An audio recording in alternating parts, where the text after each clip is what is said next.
Hai semua, Shalom. Selamat datang ke channel kami iaitu Rhapsody Reality bersama TNI Malaysia. Pada hari ini 18 Julai, Pastor Chris ingin berkongsikan satu mesej yang sungguh indah iaitu sedarlah akan kerohanian. Haleluya.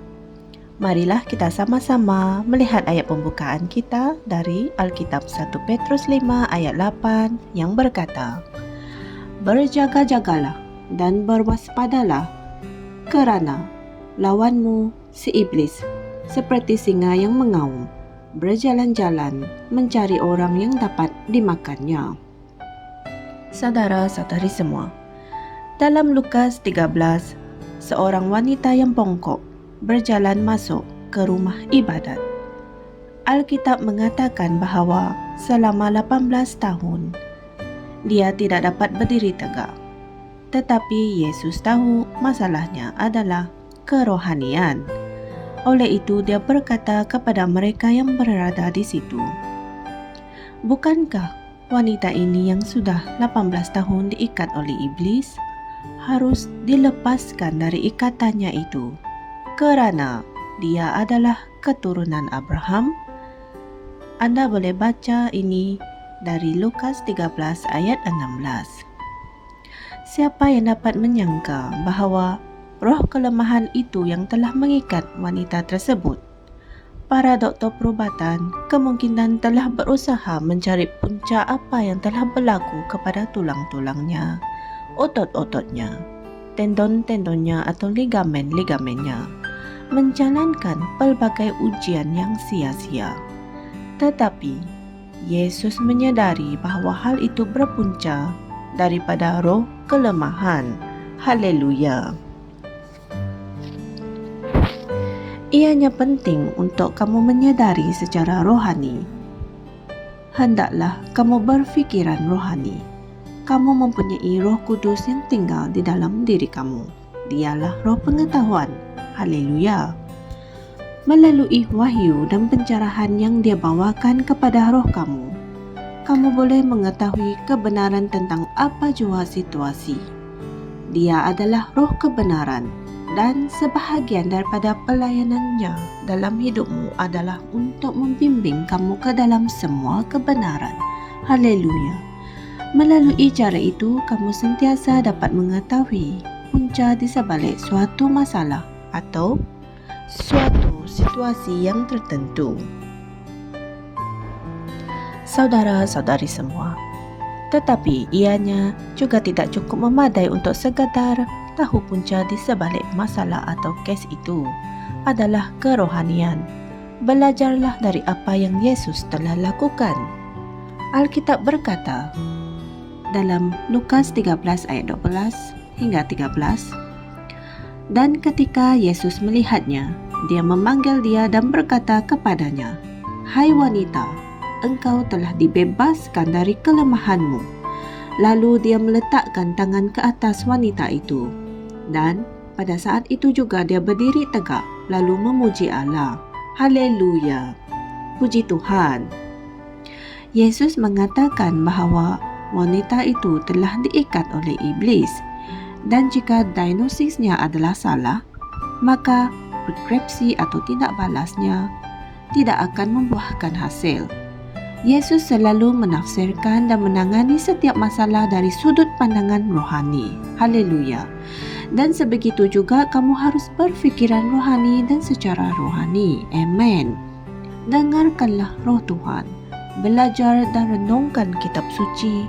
Berdoalah sentiasa dalam roh, dan kewaspadaan dan kepekaan rohanimu akan sentiasa berfungsi dengan cemerlang. Haleluya. Marilah kita sama-sama membuat pengakuan ini. Mata pemikiranku diterangi dan aku sentiasa sedar akan alam kerohanian.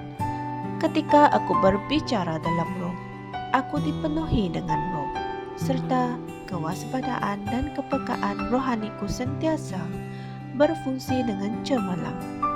Dan dengan firman Tuhan di mulutku dan dengan nama Yesus, Aku memerintah atas keadaan, syaitan, dan dunia. Haleluya.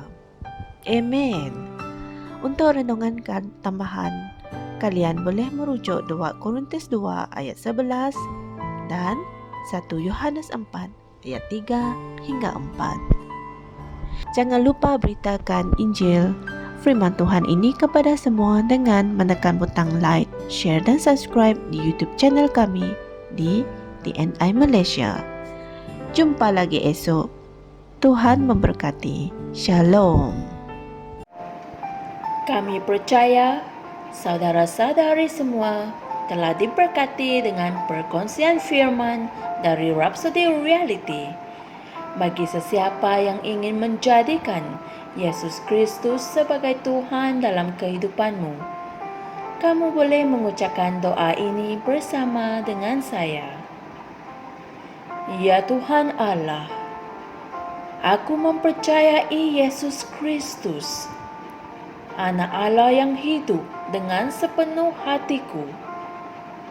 Aku percaya Dia telah mati untukku dan Allah telah membangkitkan Dia dari kematian. Aku percaya Dia hidup hari ini.